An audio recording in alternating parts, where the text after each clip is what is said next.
Hello everyone, my name is Jan, and today I'll be going over the different ways to describe the approaches a country takes when dealing with the global stage. Pretty much all the techniques being described in this lesson are still being used, and scholars are currently seeing a huge rise in one of these approaches in modern politics. But I'll save that for another time. After this lesson, I'm hoping you'll be able to know what globalization is, know the different approaches to globalization, and understand how nationalistic populism can be a twist to both approaches. Now, let me bring up the study guide and let's walk through this together. Now, the most basic thing to understand with international relations is the concept of globalization. Globalization is the process by which the world becomes more connected. Social media, fast food chains, the internet, even this very channel would probably not be possible if globalization were not to take place.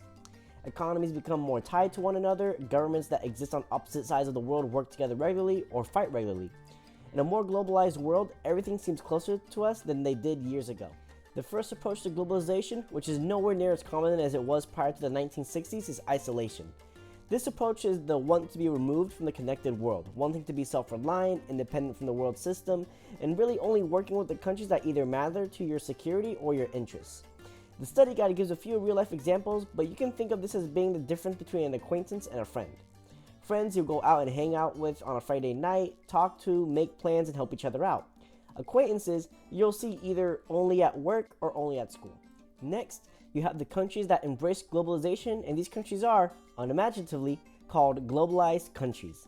These are the countries that are either drivers of globalization, are heavily connected to affairs that take place nowhere near them on a map, and are really just involved in the whole global system. Again, the study guide gives real-world examples of globalized nations, but you can think of this as kind of like the coworker or classmate that everyone likes. Chances are, they know what is going on everywhere, and they're also well known themselves. Finally, there is nationalist populism. This is a kind of weird multifaceted approach because nationalistic populism can be applied to either isolation or globalization.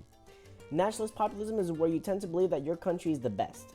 Now, where it applies to either side of globalization is where you get different forms. It can be applied to isolation if the country believes that they are isolating to keep impure influences out or maintain their superior culture.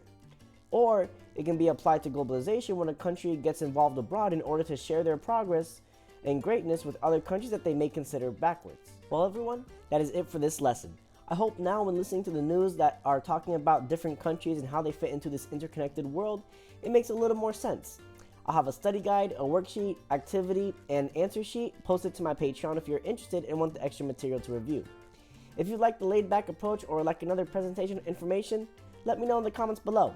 I hope you all enjoyed the lesson. As always, take care.